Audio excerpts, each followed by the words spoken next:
தமிழ்நாட்டு அரசியல் மீது யாருக்கெல்லாம் ஆர்வம் உண்டோ, என் போன்று அண்ணாமலை அவர்கள் மீது யாருக்கு ஒரு நல்ல ஒரு அபிப்பிராயம் உண்டோ அவர்களுக்கான வீடியோ தான் இது. இப்போ வரப்போகிற இந்த காட்சியை பாருங்கள். பார்த்துட்டு இதை பற்றி நீங்கள் என்ன ஃபீல் பண்ணுறீங்க? அதாவது அண்ணாமலை வெறும் ஒரு அரசியல் நோக்கத்துடன் தான் களம் இறங்கியிருக்காரா, இல்லை அவருடைய நோக்கம் ஜெனுவனாக இருக்கா அப்படிங்கிறது நீங்கள் என்ன ஃபீல் பண்ணுறீங்கிறத வீடியோ பார்த்துட்டு இந்த காமெண்ட்டில் சொல்லுங்கள். நீங்கள்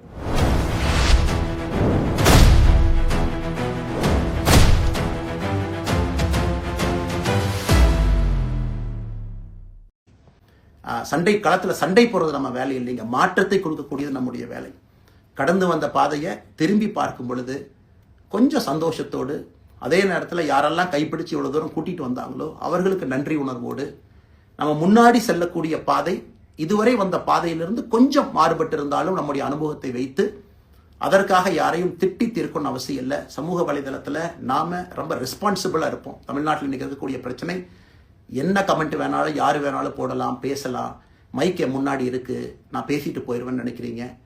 பாதிக்கப்படுறவங்க பின்னாடி ஒரு குடும்பம் இருக்குது, குட்டி இருக்குது, குழந்தை இருக்குது, அவங்களுக்கும் ஒரு தனி அடையாளம் இருக்குது. அது என் சைட்லேருந்து தெரியாமல் ஏதாவது தவறு நடந்திருந்தாலும் கூட, என்னை ஆதரித்து செய்பவர்கள் ஏதாவது தவறு செய்திருந்தாலும் கூட அதற்காக இந்த நேரத்தில் நான் மன்னிப்பும் கேட்டுக்கிறேன். இப்போ இருந்து நம்முடைய பாதை, முன்னாடி செல்லக்கூடிய பாதை என்பது மக்களுக்கான பாதை, ஒரு பாசிட்டிவான பாத். காமன் மேன் பாலிட்டிக்ஸை நம்ம பில்ட் பண்ணுறோம், ஃபவுண்டேஷனோடு மேலே வரப்போகிறோம். தமிழ்நாட்டை எல்லா இடத்திலும் கூட கீழிருந்து மேலே வரை அந்த மாற்றத்தை கொண்டு வர போகிறோம். அதனால தான் நான் இன்ஸ்டாகிராம் லைவ்ல வந்தேன். ஒரு புதிய தலைமுறையை நம்ம அரசியலுக்குள்ளே கொண்டு வரணும். அவங்களை ஒதுக்கி வைக்க முடியாது.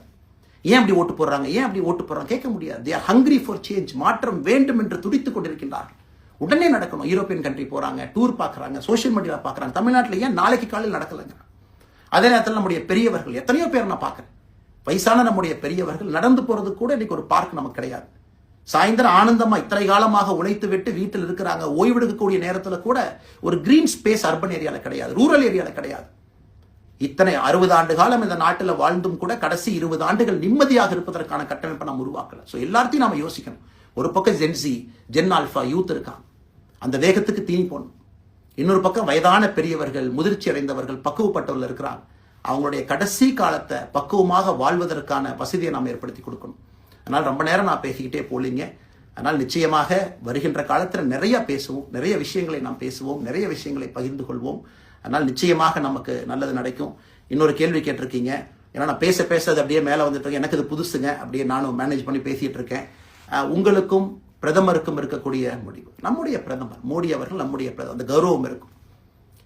ஆனால் பாரதிய ஜனதா கட்சியிலிருந்து ஒரு விஷயத்தை நம்ம டிஸ்அக்ரி பண்ணுறோம்னா கம்பீரமாக ஸ்ட்ரெயிட்டாக நம்ம டிஸ்அக்ரி பண்ணுவோம். 3 மொழி கொள்கை சமீபத்தில் கொண்டு வந்திருக்கக்கூடிய டைம் டேபிளில் மாற்றம். 2029 தான் 9ஆம் கிளாஸ் பசங்க 3வது மொழியை படிச்சிருக்கூடாது, 2020 மாற்றிய பொழுது நான் குரல் கொடுத்தேன். அதில் எந்த மாற்று கருத்தும் இல்லை. நாம் அப்போஸ் பண்ணுறதுக்காக யாரையும் அப்போஸ் பண்ண மாட்டாங்க, எதிர்ப்பதற்காக நம்முடைய அரசியல் கிடையாது. எப்படி திமுகவை பார்க்கின்றோமோ, எப்படி அதிமுகவை பார்க்கின்றோமோ, எப்படி டிவிகேவை பார்க்கிறோமோ, எப்படி அண்ணன் சீமான் அவர்களை பார்க்கிறோமோ, எப்படி அண்ணன் அன்புமணி அவர்களை பார்க்கிறோமோ, எப்படி இங்க இருக்கக்கூடிய எல்லா தலைவர்கள், அண்ணன் ஜி கே வாசன் அவர்கள், ஏசி சண்முகம் அவர்கள், சண்டை களத்தில் சண்டை